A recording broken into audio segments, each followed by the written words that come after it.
तो प्रधानमंत्री की स्थिति क्या है फिर? What is the position of the prime minister? यदि हम संसदीय प्रणाली में प्रधानमंत्री की स्थिति के बारे में बात करें तो श्री फाइनर एक राजनीतिक विचारक हैं, उनका कथन बड़ा सही है कि प्रधानमंत्री की श्रेष्ठता इस बात से स्पष्ट होती है कि वह मंत्रिपरिषद का अध्यक्ष है, संसद का नेता है, सामान्य नीतियों से संबंधित विषयों पर राष्ट्रपति से विचार करने की कड़ी है, देश के सत्तारूढ़ दल का सर्वमान्य नेता है, सर्वोच्च राजनीतिक शक्ति का मूर्तमान स्वरूप है और विदेश में भारत की छवि है। तो फिर क्या नहीं है? एक शासन व्यवस्था में अब क्या बचा जो प्रधानमंत्री के अधिकार के तहत नहीं आता? भारत के प्रधानमंत्री की स्थिति बहुत हद तक दलीय स्थिति पर निर्भर करती है। ये तो अभी तक जो हमने पढ़ा, एक सामान्य स्थिति में प्रधानमंत्री कितना ताकतवर होता है यह अब स्पष्ट है। अब कुछ ऐसी स्थितियां आती हैं जिसमें कई बार प्रधानमंत्री थोड़े से कमज़ोर हो जाते हैं, यानी उसकी शक्ति में थोड़ी सी गिरावट या थोड़े कमज़ोर इसलिए दिखते हैं प्रधानमंत्री क्योंकि कुछ स्थितियां बदली हुई हैं। अब थोड़ा उस पर चर्चा करें। इसमें इस बात को याद रखें कि भारत के प्रधानमंत्री की स्थिति, उसकी मजबूती, ये पावर्स तो सब प्रधानमंत्री के पास हैं, पर कई बार इन पावर का उपयोग वह अपनी इच्छा से नहीं कर पाता। दूसरे दलों से उसको बात करनी पड़ती है, सहयोग लेना पड़ता है। तो भारत के प्रधानमंत्री की स्थिति वास्तव में हम कहें तो दलीय स्थिति पर निर्भर करती है, दल की स्थिति पर।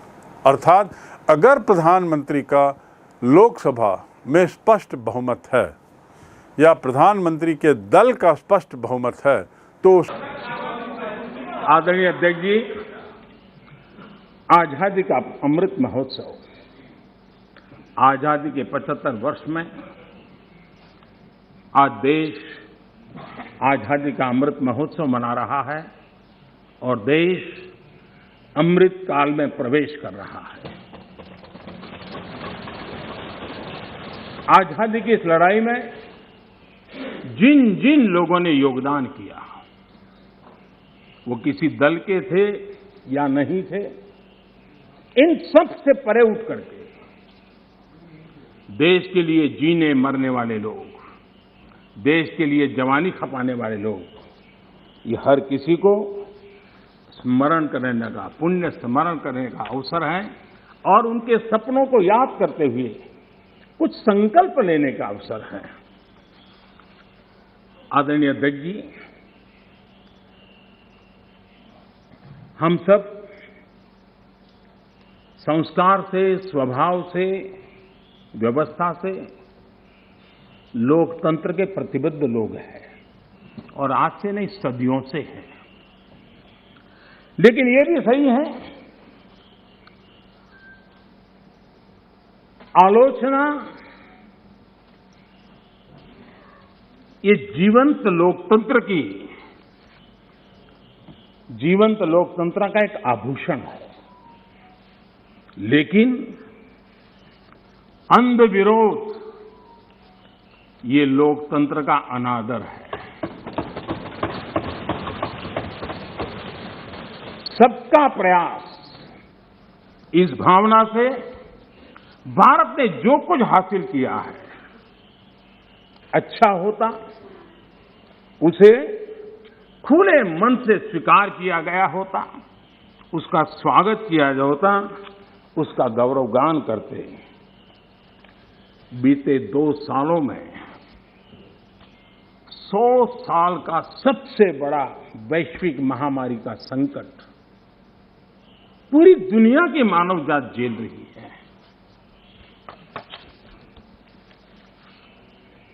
जिन्होंने भारत के अतीत के आधार पर ही भारत को समझने का प्रयास किया, उनको तो आशंका थी, कितना बड़ा विशाल देश, इतनी बड़ी आबादी, इतनी विविधता, ये आदतें, ये स्वभाव, शायद ये भारत इतनी बड़ी लड़ाई नहीं लड़ पाएगा। की स्थिति बड़ी मजबूत है। तब वो जैसी नियुक्तियां चाहे, जैसी नीतियां बनाना चाहे, जैसे संदेश देना चाहे, जैसा सलाह देना चाहे वह दे सकता है। कब?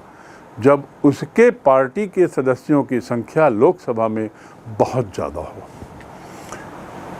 जितनी ज़्यादा संख्या उतनी ही प्रधानमंत्री की मजबूत स्थिति। और ऐसी स्थिति में जो प्रधानमंत्री है वो पूरे जो तंत्र है, शासन तंत्र, उसकी धुरी बना रहता है, उसका कोर बना रहता है। लेकिन एक दूसरी परिस्थिति देखिए, जब उसे स्पष्ट बहुमत न मिला हो, जैसे अभी एनडीए की सरकार है, नेशनल डेमोक्रेटिक अलायंस, जिसका मुख्य दल है भारतीय जनता पार्टी। भारतीय जनता पार्टी को वर्तमान में 303 सीटें मिली हैं लोकसभा में 545 में। 303 सीट स्वयं में बहुमत से बहुत ज़्यादा है। बहुमत कितने का होना चाहिए? 273 बहुमत होता है। उन्हें 303 मिली है, यानी अपने बल पर ही प्रधानमंत्री का दल बहुत शक्तिशाली है। लेकिन चूंकि चुनाव से पूर्व गठबंधन किया था, बाकी 25 दल भी उनके साथ हैं और इस प्रकार कुल संख्या लोकसभा में इनकी ज़्यादा है। कहने का तात्पर्य यह है कि इसकी निर्भरता अन्य दलों पर कम है और इसीलिए प्रधानमंत्री के रूप में प्रधानमंत्री मोदी बहुत शक्तिशाली हैं, क्योंकि उनके स्वयं के दल की संख्या बहुत ज़्यादा है। अब हम बात करते हैं ऐसी स्थिति की, जब कल्पना करिए जब सबसे बड़े दल की को भी कम सीटें मिली हों। कल्पना करिए एनडीए में भारतीय जनता पार्टी को यदि हम माने 150 सीटें मिली हैं और अन्य 150 सीटें, 300 सीटें उसको कुल मिली, उसके गठबंधन को 150 उसमें भारतीय जनता पार्टी को मिली हैं और 150 अन्य दलों को, उनके गठबंधन को मिली। ऐसी स्थिति में प्रधानमंत्री की निर्भरता गठबंधन के अन्य दलों पर काफ़ी है। निर्भरता इसलिए काफ़ी है क्योंकि अन्य दलों को उसे अपने पक्ष में बनाए रखना है। यदि अन्य दल नाराज होते हैं तो वे पाला बदल कर दूसरे विरोधी खेमे में चले जाएंगे, उनके सदस्य वहां चले जाएंगे और ऐसी स्थिति में बहुमत प्रभावित हो सकता है। और यदि ऐसी स्थिति में भारतीय जनता पार्टी के एनडीए अलायंस की कुल संख्या 273 से कम हो गई तो सरकार गिर सकती है। इसलिए यदि गठबंधन का बहुमत ज़्यादा हो और या स्वयं की पार्टी का बहुमत बहुत हो तो प्रधानमंत्री शक्तिशाली, अन्यथा वह कमज़ोर होता जाता है। मिली जुली सरकार का प्रधानमंत्री बनने से प्रधानमंत्री की स्थिति कमज़ोर हो जाती है। आप कहेंगे एनडीए तो मिली जुली सरकार है, बिल्कुल सही बात है, लेकिन उस मिली जुली सरकार में स्थिति बड़ी स्पष्ट है। भारतीय जनता पार्टी को स्वयं को बड़ा अच्छा बहुमत मिला हुआ है, तो इसलिए भारतीय जनता पार्टी अन्य दलों पर उतनी निर्भर नहीं है, बल्कि उस गठबंधन के अन्य दल आज भी भारतीय जनता पार्टी पर निर्भर हैं। वे चाहते हैं सत्ता के साथ बने रहना और इस सत्ता के साथ बने रहने की इच्छा ही उन्हें गठबंधन में बनाए रखी है।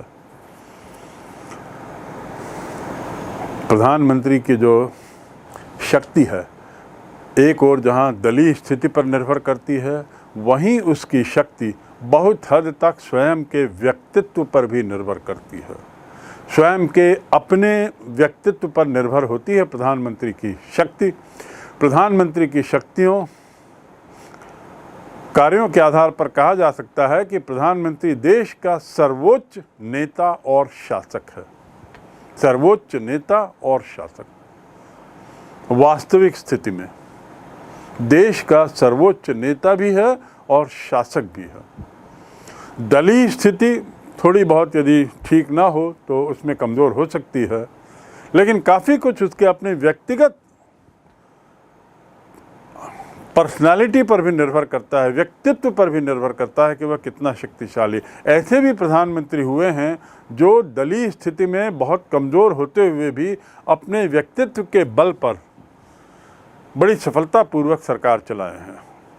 श्री अटल बिहारी वाजपेयी का यदि आप उदाहरण देखें तो उनके प्रधानमंत्रित्व काल में भारतीय जनता पार्टी काफ़ी कुछ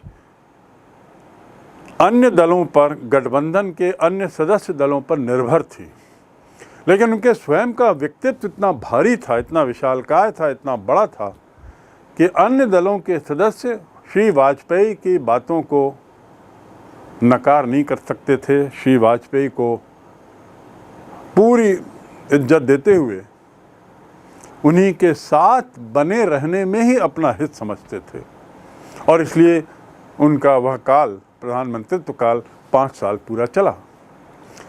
सिद्धांत के रूप में ना, परंतु व्यवहार में भारतीय शासन जो है वह प्रधानमंत्री की इच्छा के अनुसार ही चलता है, प्रधानमंत्री की इच्छा के अनुसार ही संचालित होता है, यानी प्रधानमंत्री ही सब कुछ है।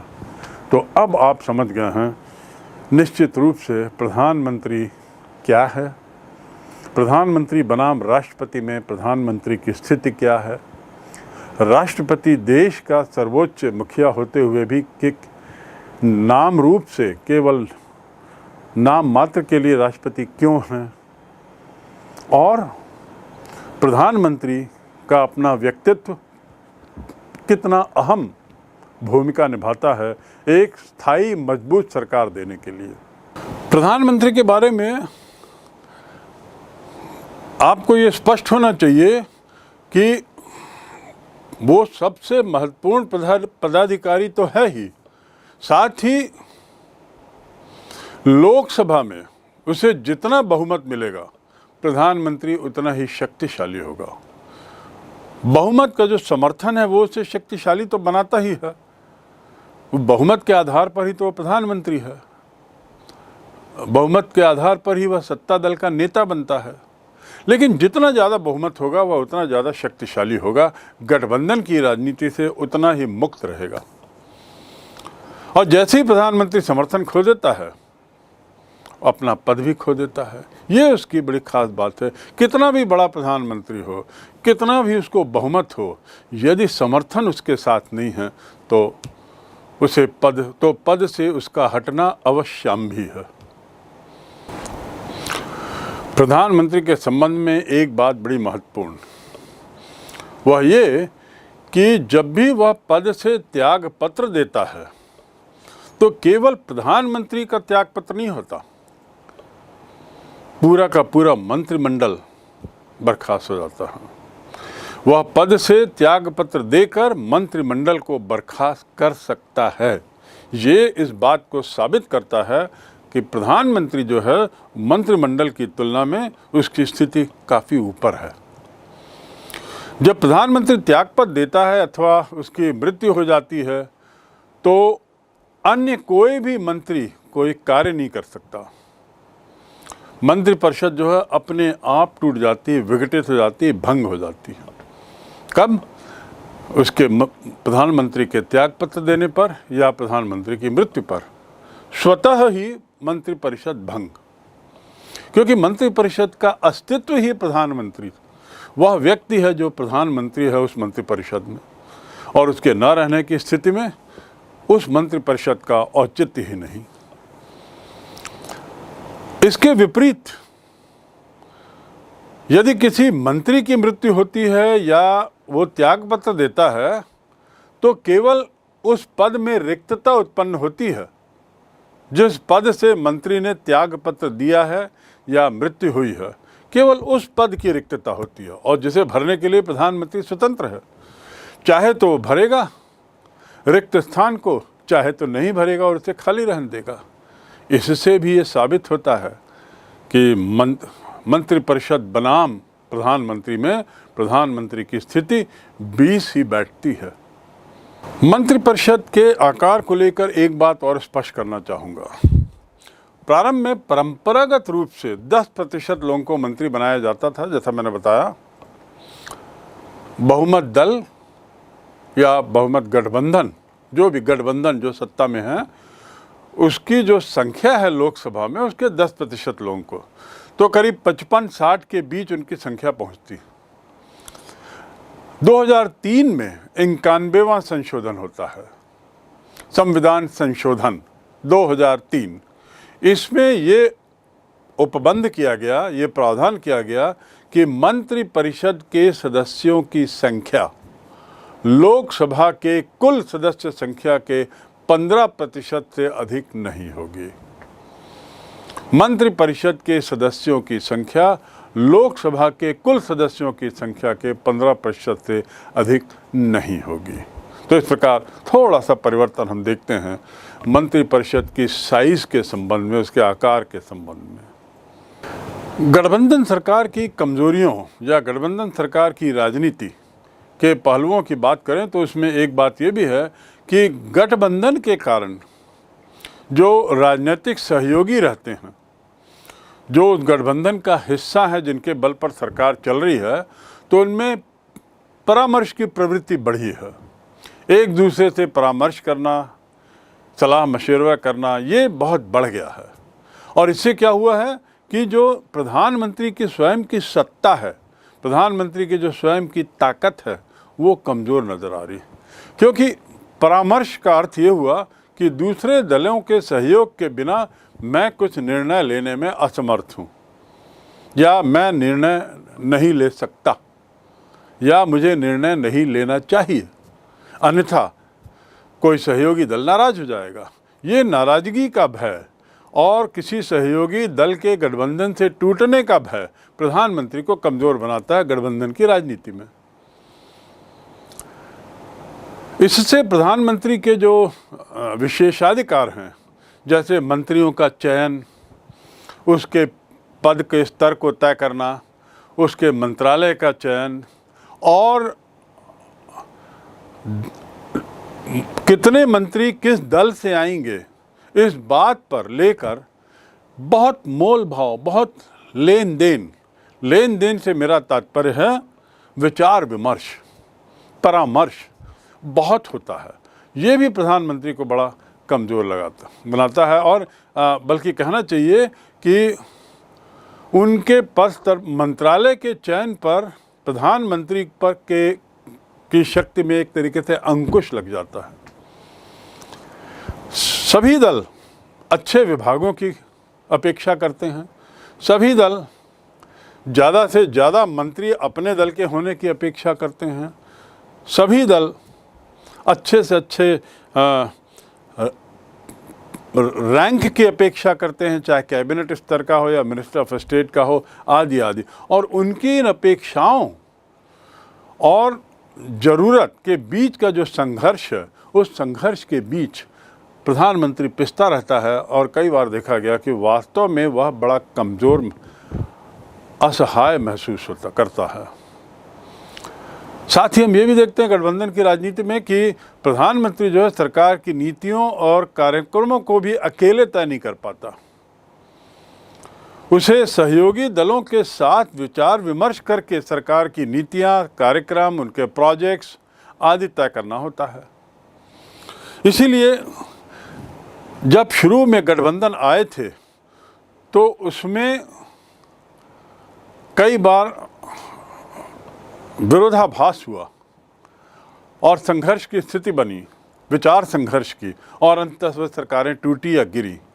इसे रोकने के लिए बाद में गठबंधन की राजनीति में एक शब्द जुड़ा, कॉमन मिनिमम प्रोग्राम, न्यूनतम साझा कार्यक्रम, जिसमें गठबंधन ने तय कर लिया पहले से ही, विभिन्न दलों ने, गठबंधन के विभिन्न घटकों ने, कि किन चीज़ों पर हमारी सहमति होगी और किन मुद्दों पर जिस पर हम असहमत हैं उसे हम दरकिनार रखेंगे, उसे हम पीछे रखेंगे, ताकि हम दलों के बीच के अंदर, दलों के अंदर मनमुटाव ना हो।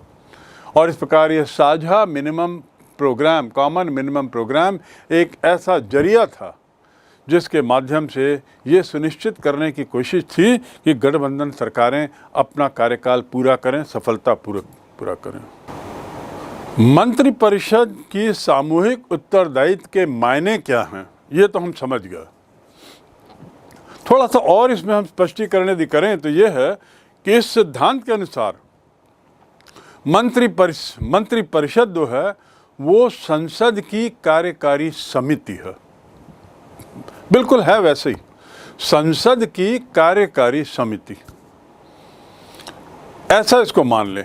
और वह संसद के प्रतिनिधि के रूप में सामूहिक रूप से शासन करती है। आखिर मंत्रिपरिषद है क्या? संसद का ही तो प्रतिनिधित्व है और संसद के ही लोग हैं। तो ऐसा मान लिया जाए कि जो मंत्रिपरिषद है वह सामूहिक रूप से शासन करती है संसद के प्रतिनिधि के रूप में और इसीलिए सामूहिक रूप से उत्तरदायी है। इसके पीछे भावना यह है कि यदि किसी एक मंत्री के विरुद्ध भी अविश्वास पारित होगा तो संपूर्ण मंत्रिमंडल को त्याग देना पड़ेगा, जैसा आपको पूर्व में बताया गया।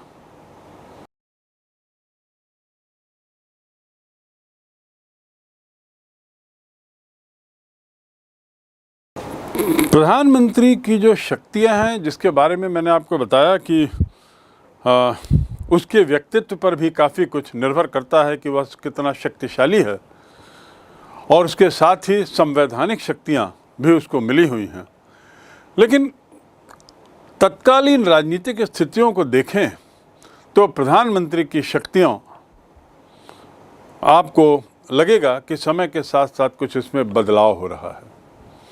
जब भी किसी एक राजनीतिक दल को लोकसभा में बहुमत मिला तो प्रधानमंत्री निश्चित रूप से बहुत शक्तिशाली रहा, निर्विवाद रूप से शक्तिशाली रहा। ये तो बारंबार इस बात को कहा गया है। और जब राजनीतिक दलों की गठबंधन की सरकारें बनी तब कई सरकारें लोकसभा की पूरी अवधि के लिए भी सत्ता में नहीं रह सकी। इसके अतिरिक्त गठबंधन के समय प्रधानमंत्री के चयन में राष्ट्रपति के विशेषाधिकार की भूमिका बढ़ी है। मैंने आपको बताया था कि जब किसी दल को बहुमत नहीं मिलता है, स्पष्ट बहुमत, तो ऐसी स्थिति में राष्ट्रपति अपने विवेक से चयन करता है। ये विवेक से चयन का जो विशेषाधिकार है, राष्ट्रपति के द्वारा इसके उपयोग किए जाने की जो प्रैक्टिस है वो बढ़ गई है, क्योंकि स्पष्ट बहुमत किसी दल को ना मिलने की प्रथा भी आम चुनाव में या मध्यावधि चुनाव में बढ़ गई है।